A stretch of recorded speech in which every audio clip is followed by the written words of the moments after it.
Panginoon, gawin mo akong mas malakas sa harap ng mga problema. Lord, gawin mo akong mas malakas sa araw na ito. Bigyan mo ako ng malakas na faith dahil sa mga nangyayari ngayon sa aking buhay. Alam kong hindi ako dapat nakatingin sa mga mabibigat na problemang ito at sa iyo ako dapat nakafocus.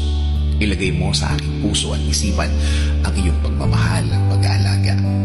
I-remind mo ako palagi na hindi mo ako pababayaan, na hindi mo ako hahayaang malagay sa isang sitwasyon na iiyak ako ng iiyak dahil sa hirap.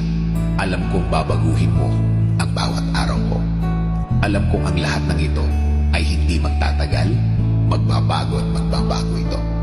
At hindi mo hahayaan ako, Lord, na mawala ng loob sa mga araw na darating. Alam ko na lagi mo akong i-guide sa tama at tahimik na buhay. Lagi mo akong i-remind, Lord, na marami ka nang naitulong sa akin, na hindi mo ako pinabayaan ng mga araw na ako'y nahihirapan. Marami ng pagkakataon na inalis mo ako sa mga problemadong mga sitwasyon, na sa dulo, pagpapala mo ang naramdaman ko.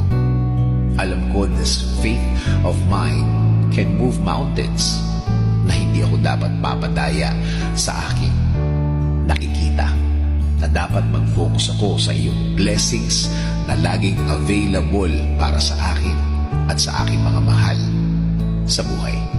Alam ko din, Lord, na andyan ka na magsimula ang mga problemang ito.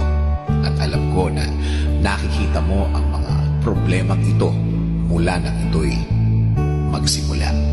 At alam ko na hindi mo na hahayaan maging mas grabe pa ang nararamdaman ko ngayon.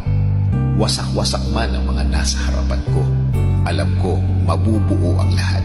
Alam kong gagawin mo okay na naman ang lahat. Kaya, Panginoon, alam kong hindi ito ang dulo ng bawat nangyayari ngayon. Alam kong aalis ako sa sitwasyon na ito na mas matibay at mas malakas.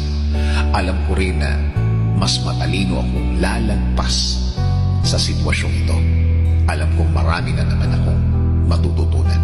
Alam kong lagi kang nakabantay at lagi mong tinitignan ang aking kapakanan.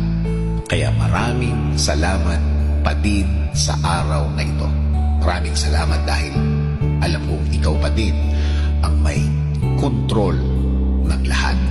Isinusuko ko na po ang lahat sa iyo, Panginoon, at patuloy niyo pong pasukin ang buhay ko. At araw-araw akong aasa at kakapit sa iyo, Lord. In Jesus' name I pray. Amen.